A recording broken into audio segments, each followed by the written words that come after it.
What's up guys, James here, how are you doing? So this is going to be a video response to pregnant rape victim shoots and beheads attacker by the Young Turks. And as most of my regular subscribers know, I am a card-carrying MRA, as you can clearly see here.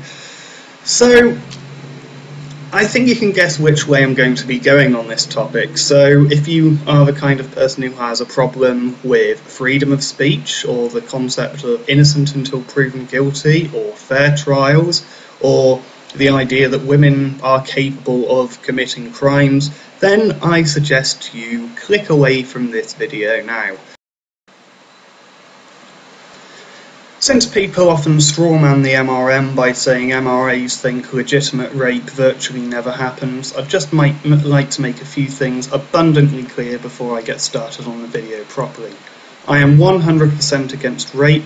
I think it's one of the most horrific things you can do to a person, and I don't think that nearly all cases are false.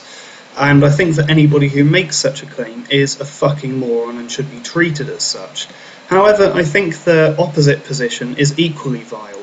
To claim that only 1% of rape claims are false, you have to believe that men are 99 times more likely to rape than a woman is to lie, which is complete and utter bullshit. I know people who've experienced both, and getting falsely accused can be equally traumatic to rape itself. Victims of false claims with zero evidence are held in cells for 24 hours, if not more, interrogated for hours on end, forced to piss in a cup in front of police officers, have intimate samples taken, can have their kids taken away, go through months or years of depression, and can end up living in fear of being attacked as a result of the slander against them. But even in cases where the claims are provably false, the women quite often end up with a slap on the wrist. It's usually a charge such as wasting police time, which is completely ridiculous. I think that anybody who makes a provably false claim should be treated in exactly the same way as a rapist. And of course, it makes women look bad when women do make false claims. So I can't see why feminists aren't as equally up in arms about this issue as well. I don't know what the real figures are, because, I think that most of the studies which have been done have a considerably high level of bias, but both extremes are equally bad, and even if it was just 1% of all cases being false, it still is a legitimate issue. So the story is about a Turkish woman who got pregnant by her husband's cousin and then shot the guy, cut off his head, paraded it round town, shouting some crazy stuff about honour, and claimed that the guy raped her. And the Young Turks were in complete 100% support of this woman, it seemed. The video got 92% thumbs up, just so you've got some sort of frame of reference there about how the public feel about such a story. And I think this is massively hypocritical, considering the Young Turks and most of their audience are supposedly against the death penalty.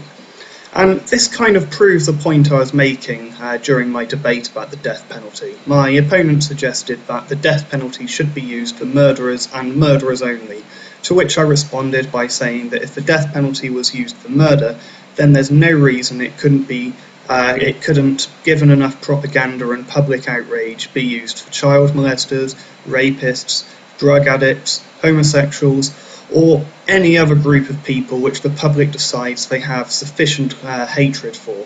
And I really wish that the death penalty advocates would fucking grow up and move into the 20th century.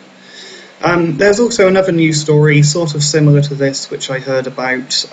This was in America somewhere. I'll try and find the link. But there was a man who killed another man who was allegedly molesting his daughter, and the comment section was absolutely full of people supporting the killing. At that point, there was no evidence whatsoever. And by the way, in that state, this was completely legal. Later news seemed to indicate that yes, the molestation probably did actually take place, But this doesn't change the fact that people are simply jumping to a conclusion and advocating for murder. Now, this of course leaves us with a bit of a legal problem, even if you do think that that rapists deserve the death penalty. People are innocent until proven guilty. So, in such a society where this sort of thing is illegal, to prove that someone is guilty of murder, you'd have to prove that the other person is innocent, which is, of course, nearly impossible most of the time. This means that if you want to kill someone, all you have to do is go, bang, yeah, that guy raped me. And then you're pretty much guaranteed to get away with it. This is no better than a modern-day witch hunt. Now, I don't suspect I'm going to be changing the Young Turks viewers' minds on the subject of should a rapist be murdered. They've already just made up their minds on that. They're of course completely anti-death penalty. Murderers, yeah, let's put them in prison for the rest of their life and try and rehabilitate them. Rapists, yeah, just kill them straight away. Don't worry about a fair trial or anything. If a woman's running around town with a severed head screaming at the top of her lungs, she's of course completely trustworthy. You know, she seems like a complete token model citizen. You know, completely trustworthy in every way, and we should just believe everything she says straight away without questioning it. It seems that a lot of people seem to have that fucking mindset. On the Young Turks viewers, unless it's a man being raped, then that's a completely different story. We should just laugh about it or assume that he must have wanted it, of course. I mean, maybe I'm just crazy, but, you know, I kind of consider murder to be kind of like up here and rape to be like there, maybe there. I mean, still pretty bad. I consider murder to be a bit worse, though. You know, maybe I'm just crazy, maybe that's just my insane misogynistic opinion, but yeah, I don't think you'll be changing my mind on that, and I'm not going to be changing your minds either. But what I would like to advocate for is the right to a fucking fair trial. There's people saying, well, why else would she kill him?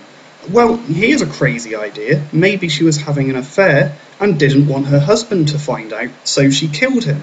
That's just one other plausible idea. But we're never going to fucking know now, because the guy's dead. I mean, this is why I find the concept of the rape culture fucking idea so utterly 100% fucking ridiculous. And you hear that, women shouldn't be told not to get raped, men should be told not to rape. Okay, I might as well just say it. Men don't rape. Yeah, of course men are told not to fucking rape. I mean, what fucking idiot thinks otherwise? People get years and years in prison when they rape people, and they're found out. That's the way the fucking society works. And even when they're not, even without a trial, people seem to want to form angry mobs and justify murder when it happens. You think this is a fucking rape culture? If anything, this is a fucking false rape culture. When people are trying to form angry mobs and justifying murder with no fucking evidence whatsoever. I mean, it is just fucking ridiculous. Anyway, guys, I think that's about it. I got a bit angry during this one. So comment, rate, subscribe, and I'll see you soon. Bye.